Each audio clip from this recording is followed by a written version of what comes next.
بسم اللہ الرحمن الرحیم نحمدہ ونصلی علی رسولہ الکریم۔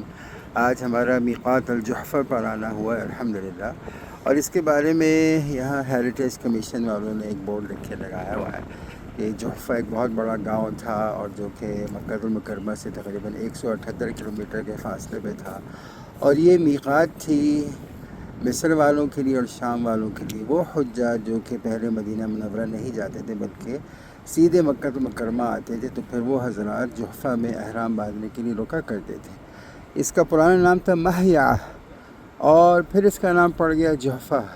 اور جحفہ اس کا نام اس لیے پڑا کہ یہاں پہ سیل کا پانی ہمیشہ یہاں ہر چیز کو بہا کر لے جاتا تھا۔ عربی میں ایسا لکھا ہوا ہے اجتحفها وحمل اهلها في بعض الاعوام، اور اس وجہ سے پھر لوگ اس جگہ کو چھوڑ کے دائیں بائیں منتقل ہو گئے، اور یہاں پہ باغات بھی تھے، کچھ کنویں تھے اور کچھ لوگوں کے گھر تھے، اور یہاں حجاج کی سوق بھی تھی۔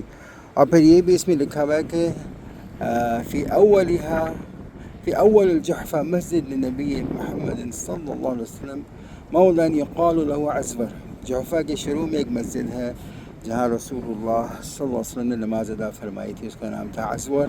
وفی آخرها عند العلمین مسجد آخر النبی محمد صلی اللہ علیہ وسلم یقال له مسجد الائمہ، اور جحفہ کے آخر میں عند العلمین یعنی کہ جو میقات کی نشانی لگائی گئی تھی اس کے پاس بھی رسول اللہ صلی اللہ علیہ وسلم نے نماز ادا فرمائی، اس مسجد کا نام تھا مسجد الائمہ۔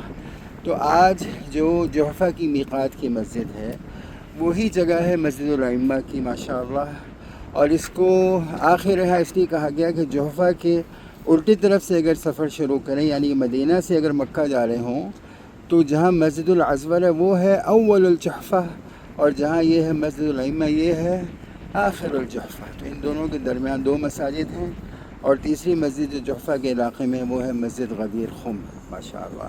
تو ہمارے ساتھ ماشاءاللہ یہ ہے کہ مفتی رشید احمد صاحب کراچی سے تشریف لائے ہوئے ہیں، وہ بھی اس سفر میں ہمارے ساتھ ہیں ماشاءاللہ، اور ماشاءاللہ یہ ہے کہ ان کی وجہ سے ایک تو سفر بہت اچھا گزر رہا ہے ہمارا، اور پھر یہ ہے کہ گاہے بگاہے ہمیں رہنمائی بھی ہو رہی ہے مصادر میں، کتب میں جو ان مقامات کا ذکر ہے اس کے بارے میں مفتی صاحب ہمیں بتا رہے ہیں۔ مفتی صاحب ماشاءاللہ کیسی کیفیت ہے؟ بہت زبردست، تھوڑا سا ادھر سے وہ جو دھوپ میں نا جی آپ کو نظر نہیں آ رہے صحیح جی، بہت زبردست ماشاءاللہ۔ وہ جو صخرہ کا ہمارا سفر رہا، اور اب جی ماشاءاللہ یہاں پر جحفہ کی طرف آنا ہوا۔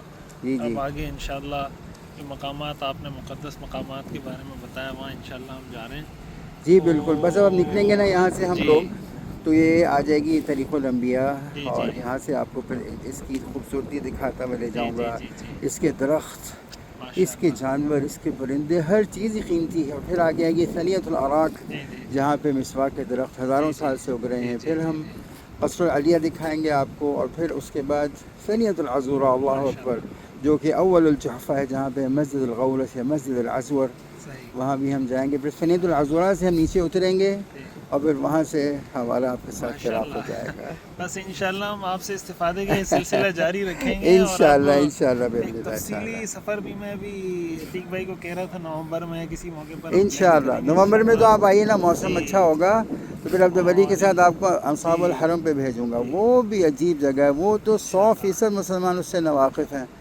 تو ماشاءاللہ ہمارے وہ بھی لیے تو دیکھنے اللہ کی کی جگہ طرف ہے۔ سے ایک بڑا انعام آپ کی شکل میں اللہ نے الحمدللہ، ہمیں دے دیا۔ بس یہ اللہ نے دیا انشاءاللہ جناب سب ابھی کو۔ ہم ویسے ایک بات ہے، اگر استفادہ کریں گے۔ طلب ہو نا جی جی اور جستجو ہو، محنت بھی ہو ساتھ، جی جی اور اللہ سے مانگے بھی انسان، جی پھر اللہ یہ سب کچھ دے دیتے ہیں جی اس کو جی ماشاءاللہ۔ جزاک اللہ۔ جزاک اللہ، جزاک اللہ، السلام علیکم۔